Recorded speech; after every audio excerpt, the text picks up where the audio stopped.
Morning, everyone. Inside, it's bright and sunny, and it's good to be with you, all my followers. Outside, not so good. It's a little snowy and rainy, nothing sticking yet. And today, I've already had my third radiation treatment. No news to report. Seems to work out that you don't have side effects. It's very short bursts of radiation, maybe 30, 40 seconds in duration. Biggest challenge is getting back and forth from the Upper West Side to the Upper East Side. It's only across the park, but it's a big difference in terms of traffic. What else is a big difference? It seems to me that most folks that I speak to have one opinion. The majority of us wants to be able to go back to work, back to living, back to taking travels again, and the minority is impeding this big time. The minority says, if you're born, well, you know that at some point you're going to die. So if you die from COVID, so what? Right? It's on you. Doesn't seem to affect these folks who are evidently God-fearing people or say they love God and they go to church. And yet, 2,500 people a day are perishing from COVID. But hey, that's your problem. They can infect you, just like Sarah Palin does when she is testing positive and goes out to restaurants in New York City and is proud that she may be able to do whatever she wants because it's her body and her freedom. Really. That really doesn't cut it, folks. Not even a little bit. I don't know. Being brought up as a Jewish woman, I was told that you had to be able to take care of folks. At a very young age, I was a candy striper at the local hospital. And when I got older, I still volunteered. And when I didn't have money to give away for charity, I went to senior care centers and gave of my time. So who are these people who say, if you get pregnant, it's your fault? State doesn't have to help you. Nobody's got to help you. If you've lost your job, and you have a child at home because you're afraid to send them to school with COVID in the air, well, tough luck. You don't need childcare, even though we know we need childcare. I wish these people who were saying these things really understood the impact of their words. When folks like Ron Johnson says, you don't need childcare, well, he's saying it from a position of great wealth. And he has no mercy. No mercy, no charity in his heart, no empathy. Sure, some folks' wages are indeed going up, but they're in hospitality.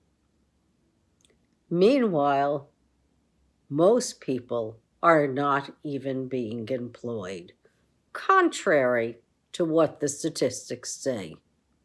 I read the papers, and I also listen to people and listen to what they say. And they're saying, if you're over 50 years old, you're getting fired for literally no reason. Just because the corporation can. Well, there's a remedy for that, and it's called the National Labor Relations Board. I don't know what all these folks are doing in all these cabinet positions, because they're certainly not helping out ordinary Americans. They're not making the labor laws so that they function for labor and they protect employees, and they should. And that's both parties' fault. That is a bipartisan decision. Not coming out with a new infrastructure bill, as we see that bridges are collapsing around us and that we do in fact need more railroads and more truckers and better planning all over. That's a tragedy too, because it would employ so many people and it would give everyone a good job. Just like the For the Families Act. What are we waiting for? Child care expired last month. People are now in need of child care. Nothing's changed, folks. Women and others who have to take care of a child still lack the transportation to get to work. K3 and K4 is a wonderful idea. But if you don't implement it, what good is it? Then we don't have a national standard of educating our children. You can talk a good game, but it's the implementation that's the big part. Just like here in New York City, right? New York State passed the Less is More Act, which means that parolees now have to be given the opportunity to prove themselves in society. And it's not an arbitrary decision on a parole officer's part. That parolee now has rights. It was signed off by the governor. Has it passed yet? No. Why? No implementation of the less is more procedures. So bureaucracy, that's holding everything up.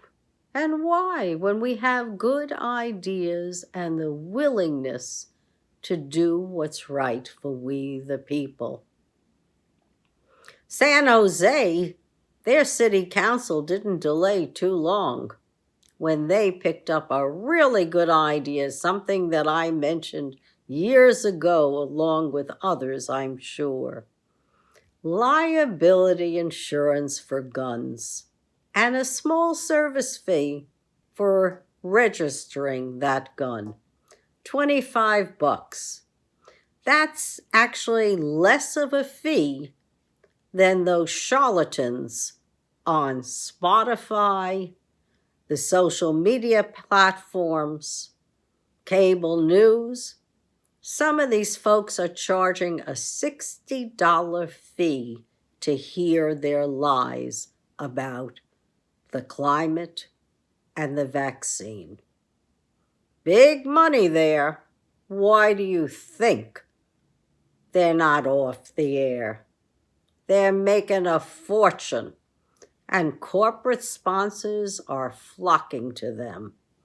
I guess the Democrats never got as much money from the corporations. So it's all going to the far right, or what the Republican Party has evolved to.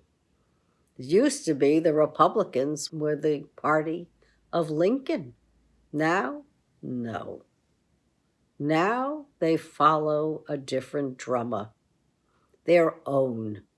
What they say is law, or they'd like it to be, and what everyone else says, even if it's the majority, well, we don't count. Not that we really chose to live our lives. I mean, we were born. Did we have any say over that? No, not necessarily. But it seems to me that it's about time that the majority has a voice and the majority has a voice and votes and insists on congressional accountability. If it were up to me, 100% of our population would be vaccinated. Because if you're not vaccinated, we're just going to have more variants in the population. When people get sick, you don't have an economy. Sure, a couple of really healthy folks can still go to the theater, they can go to the movies, they can go indoors to dine. There are a lot of us, just like me, who have a problem, a health problem. And that means we can't go anywhere. So we're stuck back into self-isolation, just like it was in the very beginning. Sure, I'm allowed to go to the hospital, but anyone who comes to my house, I've been told, has to take a rapid test first, and we got to wear the KN95 mask. If I social distance enough, perhaps then I can go back to serving people and giving them cake and coffee when they come over. But it puts us in an awful bind. I'd love to go to theater. I'd love to go to the opera. There's so much I want to do. A young woman, when I came in for my radiation treatment, said, "I'm going to be here for you on your journey." And I kind of looked at her and said to her, "When I think of journeys, I think of travel. Travel to far-off places. I don't know what you think about on a journey, but that's my journey. My journey is an adventure. I'm living life, and I'm trying to live it to the fullest extent that I can. Because you don't see me wavering, nor do you see me ignoring what's happening before my eyes. When I see lies, I like to call them out right away. I'm sorry more people aren't calling out the lies. But it's starting. There's a trickle. It's happening where people are saying, no, I don't want to be on the same platform as people who espouse disinformation on any topic, and especially on the vaccine. The vaccine will make sure that if we're vaccinated, we don't get really ill and we don't require hospital services. And then we can get on with our economy. This way, we've got a lose-lose situation. Too many folks haven't been vaccinated yet. We have over 150,000 people in the hospital at any one time. We've got young children being hospitalized, and I'm sure that's worse than wearing a mask. And we've now up to 2,500 folks a day passing away from Omicron. And that's what we know about. I don't know about you, but I was brought up to think every life was precious. Not just mine, but everyone. I was brought up with Tikkun Olam, which is you give back to society. You just don't say, the hell with them. Not even the founders would have done that. They would be very, very upset, because the founders were considering not only free tuition for all kids when they were 18, but they were also considering a universal pension plan. Founders were smarter than we are. I don't understand this new world where the majority is silent and either suffers or dies. We've got choices, and we better start using them quickly. In our country, midterms are coming up. Do you want those same folks who don't care about you to be reelected again? I wouldn't choose them. If somebody says to hell with me and it's my fault if I get sick and I die, I don't see that as being empathetic and compassionate to you. So, I'd like to tell you straight off, I'm for the majority. I'm for majority rule. I'm for the rule of law and our Constitution. And maybe it's time to upgrade our Constitution a little bit. Get rid of Citizens United and make it very clear what voting rights should look like. And along the way, start making sure that the lies are silenced as well as the people. No sense having them make 2, 3, 12 million bucks on hurting others. Is that the society we really want? I hope you agree with me and say no. I'd rather be able to go and travel the world and do good wherever I can. And I hope you'll join me on that journey. That's a real worthwhile journey. And look, I'll see you next week, everyone. I'm pretty sure I can bet on it. Thank you for listening. Bye now.